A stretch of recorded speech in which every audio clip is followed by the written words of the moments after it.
नाथूराम गोडसे ने महात्मा गांधी की हत्या की, लेकिन उसने यह कार्य अकेले नहीं किया और ऐसा नहीं था कि उसका यह पहला प्रयास हो।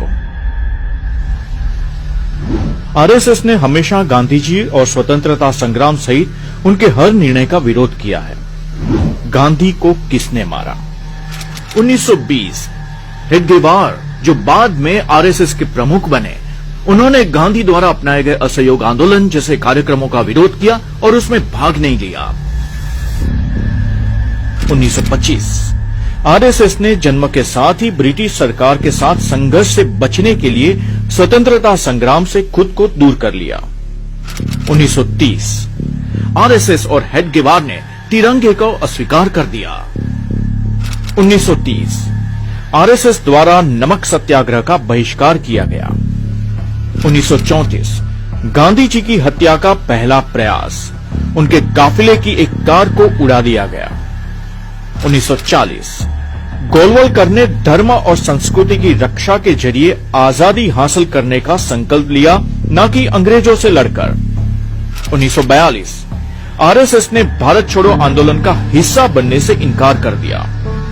जुलाई 1944 पुणे में एक प्रार्थना सभा में आरएसएस और हिंदू महासभा के सदस्य गोडसे ने गांधी जी को खंजर से मारने की कोशिश की। जुलाई 1947 आरएसएस ने राष्ट्रीय ध्वज को अस्वीकार कर दिया और कहा, भारतीय तिरंगा कभी भी सम्मान का हकदार नहीं होगा।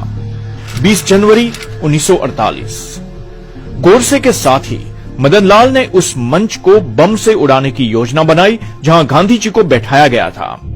30 जनवरी 1948 आरएसएस और हिंदू महासभा के सदस्य नाथूराम गोडसे द्वारा महात्मा गांधी की हत्या कर दी।